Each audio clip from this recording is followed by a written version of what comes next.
दादाकडे मी आता गेले 2099 पासून 27 वर्ष झाली दादाकडे. पहिला मी शासनामध्ये होतो, शासनामधून 13 मध्ये निवृत्त झालो आणि निवृत्त झाल्यानंतर दादाकडे आता जवळ 12-13 वर्ष मी खाजगी काम त्यांच्याकडे काम करत आहे. खरं तर दादांची दादा इकडे पुढे बघा. तुम्ही या ठिकाणी पाहिले काय नेमकी आठवणी काय दादा कितीतरी आठवणी अशा आहेत की सांगण्यासारखे की त्यांनी समजा त्यांचा तो वक्तशीरपणा, स्वच्छता म्हणा, कामाचा टाईम. दादा जर समजे म्हणले तू सकाळी 6ला तयार राहा तर आम्ही 5:30ला तयार राहायचो. आणि त्यांची जी लोकांचं काही म्हणणं आहे की बाबा दादा कडक होते बोलायचे, पण तो भाग चुकीचा आहे. दादा कडक होते पण शिस्तीचे कडक होते. अशी काही कोणालाही काय बोलत नव्हते ते.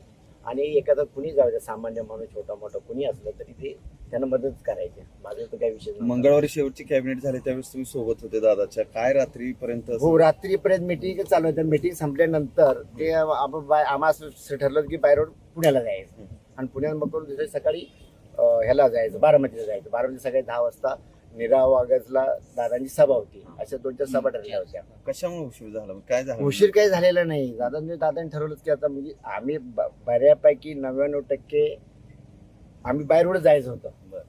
तर आमचा शंकर मुलगा आधी बॅगा तयारी ठरल्या होत्या की आपण बाबा बाय रोड जाऊया. पण ते काही उशीर झाला आणि हे ते दुसरे सगळ्या विमानाने निघाले. त्याच्यामुळे दुःख घडणं गेले. पण गाड्या नाही पाहिजे होती. मामा सगळ्या बाबतीत दादा वक्तशीर म्हणजे सगळ्या बाबतीत फार काळजी घ्यायची. मग हे सगळं ज्यावेळेस तुमचं आधी ठरलं होतं की बाय रोडने जायचं, बदलला निर्णय कसा? रात्री उशीर झाला ना, काही मिटिंगमुळे जातो रात्री उशीर झाला. थोडासा उशीर झाल्यामुळे म्हणले बस सकाळी डायरेक्ट बारामतीला विमानानं जाऊया. जातो मग म्हणले तू उद्या बाय रोड पुण्याला आहे. मग मी बारामतीला पुण्याला येईन. मग मी मामा सगळ्या तुमच्या म्हणजे जे सगळे SP असतील, तुम्ही असाल, सगळे इतकी वर्ष तुम्ही दादाच्या सहवासात होता, काय भावना आहेत आता? भावना काय आता साहेब की एवढं दुःख वाटतं, एवढं की आम्हाला तर काय बोलू शकत नाही. आणि मला तर अजून माझं मन असं म्हणतं की दादा आपल्याच आहेत. अजून दादा गेले नाही. त्याचे फोटो बघितले ना तुम्ही, बघा त्यांचे फोटो बघा तुम्ही, जी किती वाईट वाटतंय साहेब. बघा मामा, ज्यावेळेस अजित पवार असायचे त्यावेळेस अजित पवार अनेकदा कॅनव्हास सोडून निघून जायचे, पण त्यावेळेस मात्र तुम्ही सोबत असायचं. कसं तुमचं टायमिंग ठेवायचं? नाही टायमिंग मी आता तुम्हाला पहिलं काय सांगितलं, दादा म्हणले जर 5ला म्हणले तर आम्ही 5:30ला तयार असणार. मग दादा रात्री 12 वाजो 2 वाजो गाडी आमची नीट सकाळी आम्ही अर्धाच गाडी तयार अगोदर. दादा म्हणले 5-4:30ला गाडी तयार असायची. अनेकदा अजित पवारांचं मनवे मामांचं आय टू आय कॉन्टॅक्ट म्हणून कळायचं मनवे मामांना, असं आम्ही ऐकलंय की इकडे जायचंय. मग ते कसं नेमकं नाही आता ती तेव्हाची परिस्थिती असायची. समजा काय कुठं जायचं असेल तर तेव्हा ते सांगायचं मला असं काही अगोदर सांगायचे नाही. पण बाबा चल इकडे म्हणजे आम्ही जायचं तिकडे. पण बरं का, दादानी माझ्यावरती आमच्या मनवी कुटुंबावरती फार प्रेम केलेलं आहे. आणि मी पहिला शासकीय सेवेत होतो. त्यातून मी 2013 मध्ये रिटायर झालो. त्यानंतर आता 12 वर्ष त्यांच्याकडे खाजगी म्हणून काम केलेलं आहे. यावरून शासनामध्ये होतो. मामा मनवे मामांचं कुटुंब कुठलं? मी तालुका जिल्हा सातारा, मुक्काम मनवेवाडी.